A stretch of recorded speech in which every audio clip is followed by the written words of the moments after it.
Well, what is going on out here? We got the S10 pulled out. We got some fender flares sitting on the ground. Wheel spacers. Interesting. Well, yes. Time to work on this thing again. I started this, well, I've had this truck forever. And just a quick rundown. 95 Chevy S10. 4.3 V6 5-speed 2-wheel drive. It's lowered 2.3, although over time it's more like a 3.4 drop, just a static drop. It's got a few things here or there, but it's mostly just cosmetic. Performance wise, it's got an exhaust, and I made a little intake for it. It's still got the old throttle body on it, but a couple of videos on here to talk about some of that stuff. But paint is not good, but that's okay. It gives it character. I mean, it's literally flaking off to nothing up here. This is just rust, and then here's bare metal, a little bit of clear coat left. This is by far the worst. The hood is just cracked, but it's bad.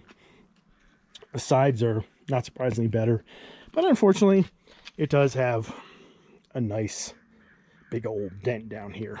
That was, oh gosh, years ago in a parking lot. Somebody just completely drove into me, not paying attention. But anyway, currently it's on 16-inch IROC wheels.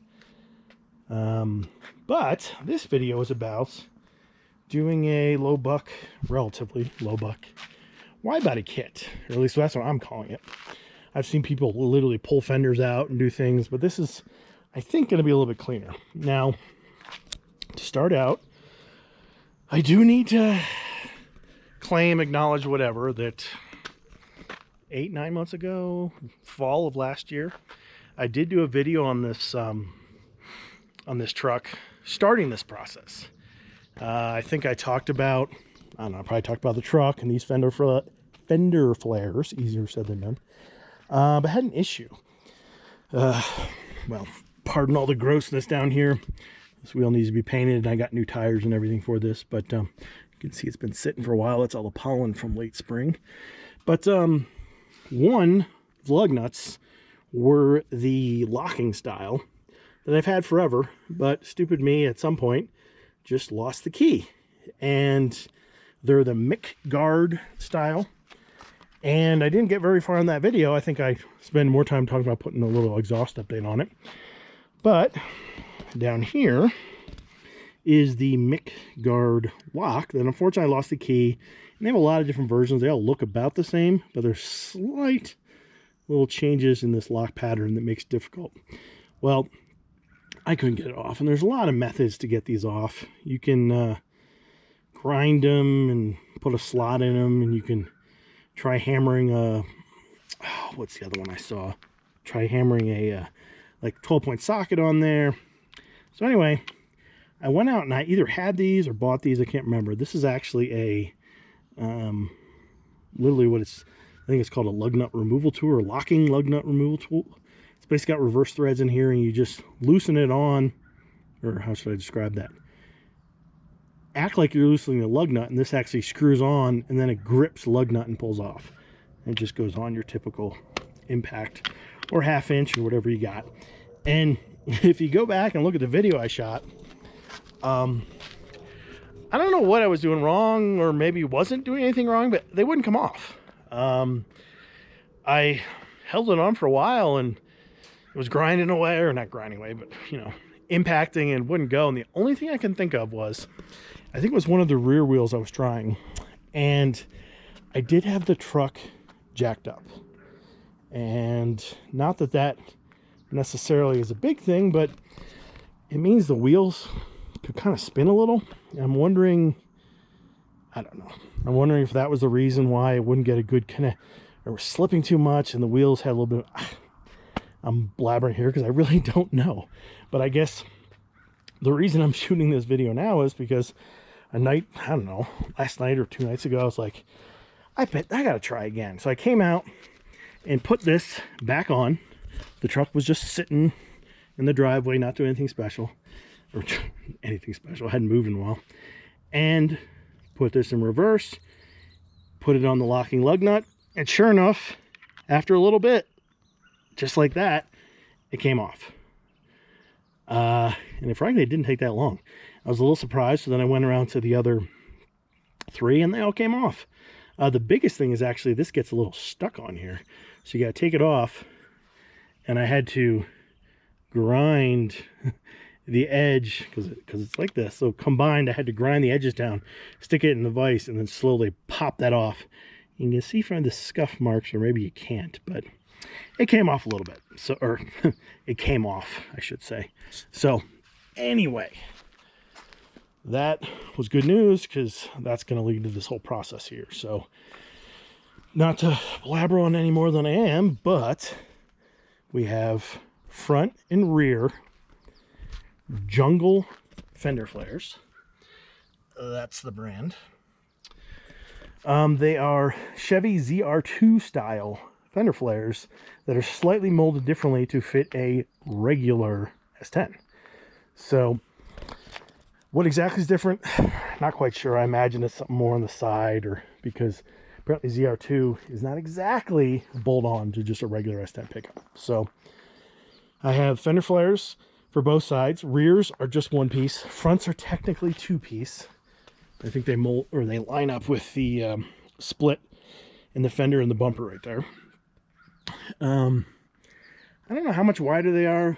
2-3 inches. It's a little deceiving because one of my complaints is, and I talked about this in the other video, is when you put these things on, and I'll go into this a little bit more in a second, but that's more or less, they just kind of cover up that whole seam, and that's it. But the problem is, sorry for moving around a little here, they don't give enough material on the inside.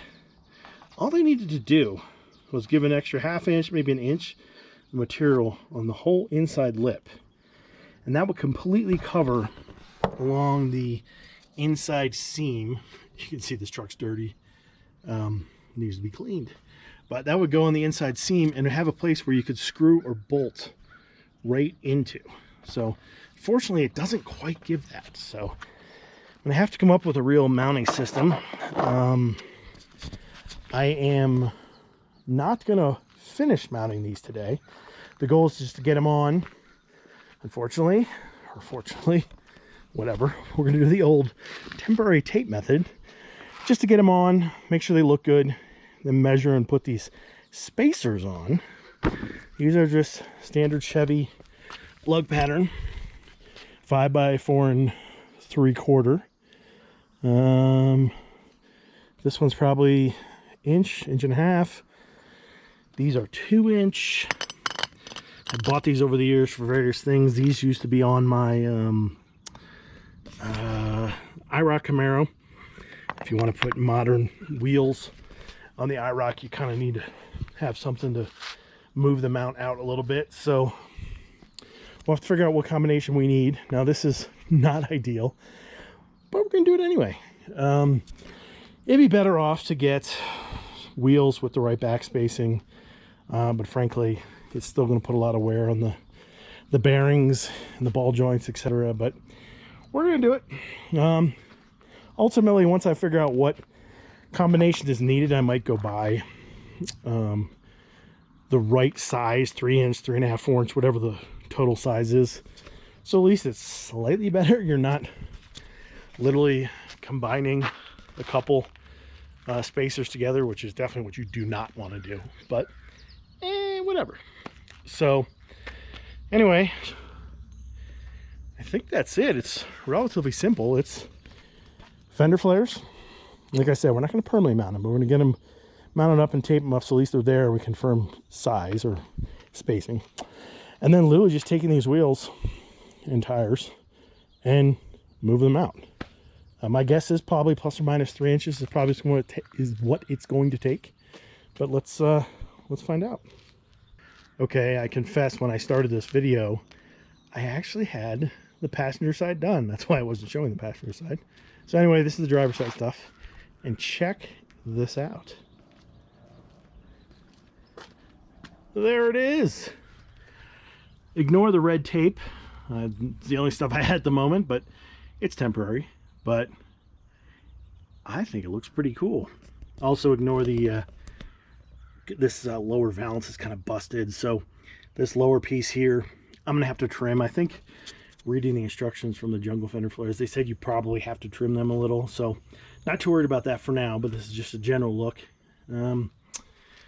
I think other than there's kind of a little gap here where it's not totally flush, otherwise I think it's pretty good. And obviously being held on with tape, they're not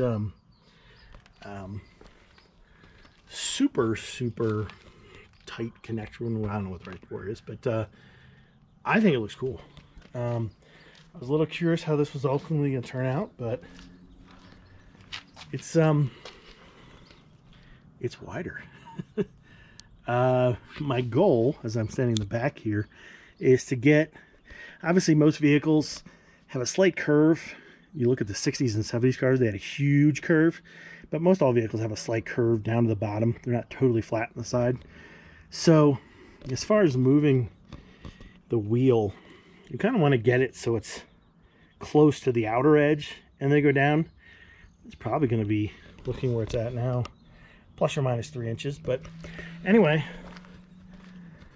this is the mock-up, and I think it's pretty cool. And yes, you could probably lower the truck a little bit more, but this is a normal driving, not daily driver, but relatively normal driving vehicle. So you got to be careful. And also with widening the wheels, you really can't, because the wheel would actually impact the fender flare. It doesn't have the full inside fender to go up into. So anyway, that's what it looks like. Front's pretty cool. I think it's aggressive, but cool. And it's just a different look. I can't say I know many vehicles that have big wide fenders on it. Basically, this looks like a ZR2 that's lowered. And yeah, it's cool. So I'm gonna get these mounted up. Literally nothing exotic, so I don't really need to show too much. You literally just kind of fit them in. Like I said, I'll do a different video on actually mounting these, because I'm probably gonna have to do maybe like an aluminum strip and then some bolts and or screws, or a combination of that. But yeah, let's get these mounted up, and then we'll have to see exactly what we're going to do for wheel spacers. Well, there it is. Just a hint of wide fender flare looking from the front. Walk around to the driver's side and ignore the slightly off piece at the bottom. They're not quite perfect, but this one I think could be adjusted a little bit better to get this to fit better. But overall, good for now, just for mock-up. I think that's pretty cool. So rears fit really nice. They're real easy to get in. There's actually enough material on the lower end. I think you can put a screw, bolt, or something right from the fender flare right into the side of the actual bed itself. Top portion, let me get down here. Top portion, that will need a few, I don't know, aluminum strip with screws or something. But otherwise, these should be pretty easy. Fronts are a little bit trickier. Maybe there's more curve in the bed, or I'm not sure what. It's gonna take a little bit more to get them mounted, but yeah, pretty cool. So let's might as well start right here in the front. Well, actually maybe we'll start in the back, it's easier. Jack up the back, put some more spacers on here, and actually, you know what I'll do first? Just talking while I'm thinking here. Let's grab the old tape measure. Let's get an estimate of how much we really need. I might not have enough to really make this proper, so it's just kind of whatever we can make work. So I'm going to try to angle down, put just up against the fat part of the tire. 3.5. That's a lot. 3.5 approximately. Just compare the other side. Same thing. This is only like 3.25. Well, it just shows you the slight variance in typical vehicle. Let's try the fronts. Well, just think about this for a second. This is 3.5 or 3.25, just say 3 inches for now. Problem is there's already an inch, maybe an inch and a quarter spacer on there. So you really need, at least a 4-inch. That's not good. You need at least a 4-inch spacer. I don't quite have that unless I combine two 2-inch spacers, but that's what I have to do. Let's see in the front here. There is no spacer. Well, there might be like a 1/4 inch little thing, but in general there is no spacer on the front. So same thing. It's about 2.5.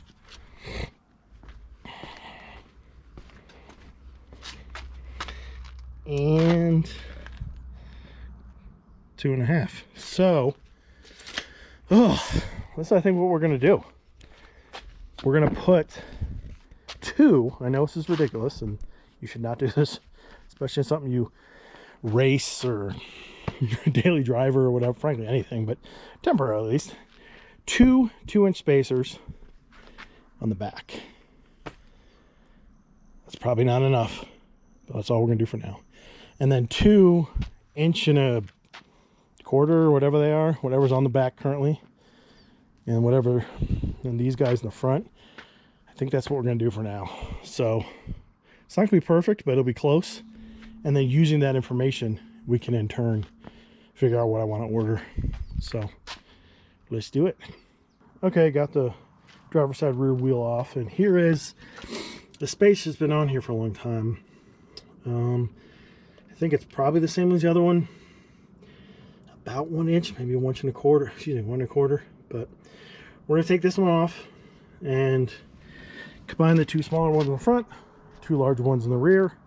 Like I said, just temporary, but see how close we get, and go from there. Well, this is not the smartest idea in the world, but hey, temporary, right? We're just doing temporary. Well, here's a 4-inch spacer, or more specifically 2 2-inch spacers. So let's get the wheel mounted up and see what it looks like. Oh, side note, of course the spacer uses SAE. The factory stuff is metric. If you take a standard deep well SAE, you can't fit it inside.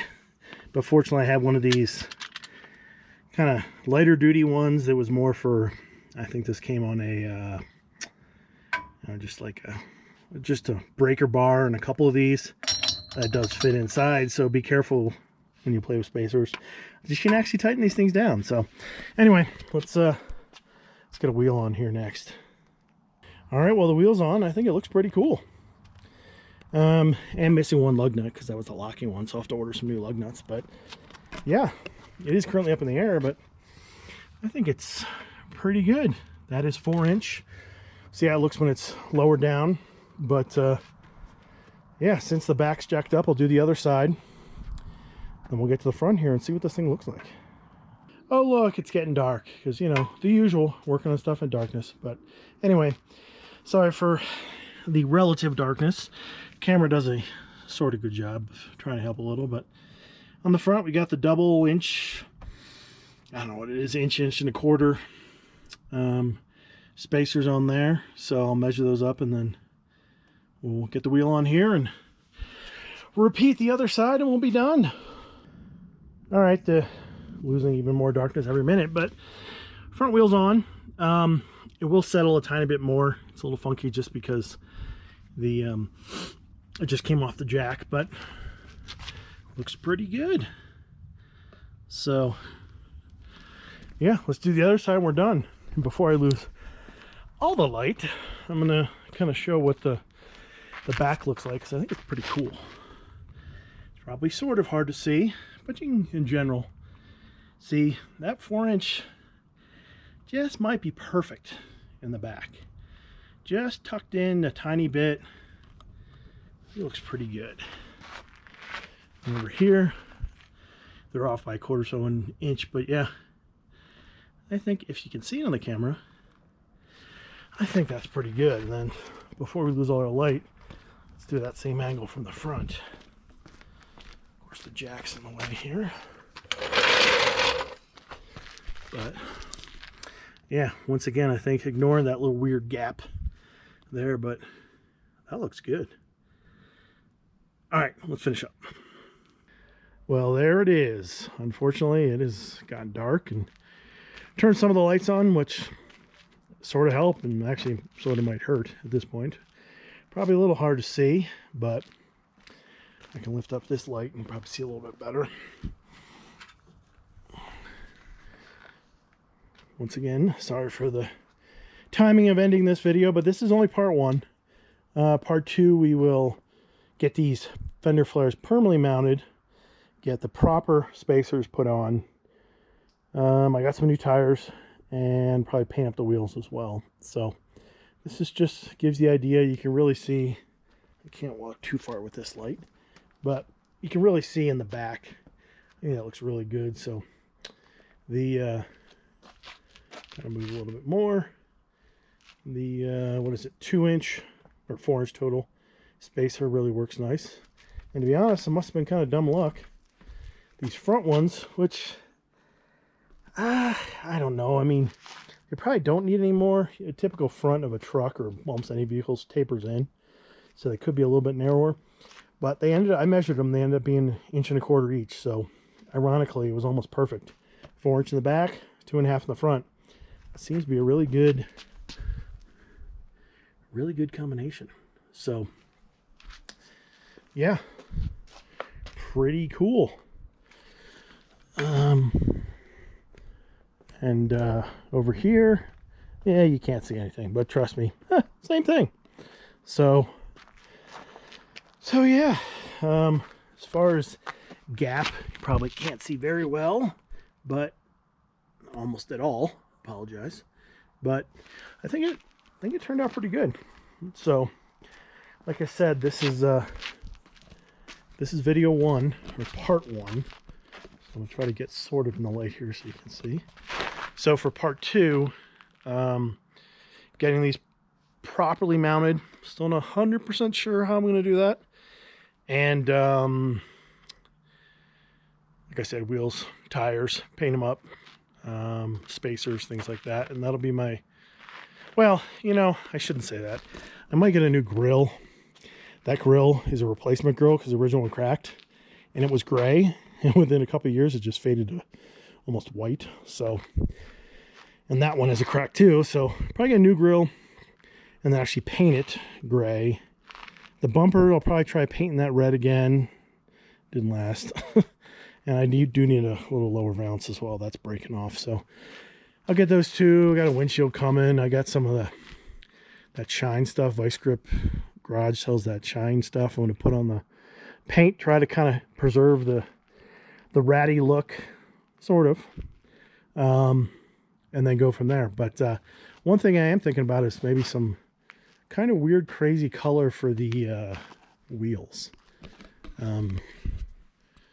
Not black, not dark gray, maybe neon yellow. I don't know. We'll see. It's just a thought. May not happen. But anyway, that's it for now. So ZR2 fender flares, 4-inch and 2.5-inch spacers, and you got a wide body. Now, granted, you have to lower the truck to make it look good. Like I said, 3/4 lower, 3-inch, 4-inch more or less lowering, but I think it's pretty cool. So yeah, that's it for now. So part two coming up in a bit once I get the rest of the parts, and we'll go from there. So thanks for watching. See you in the next one.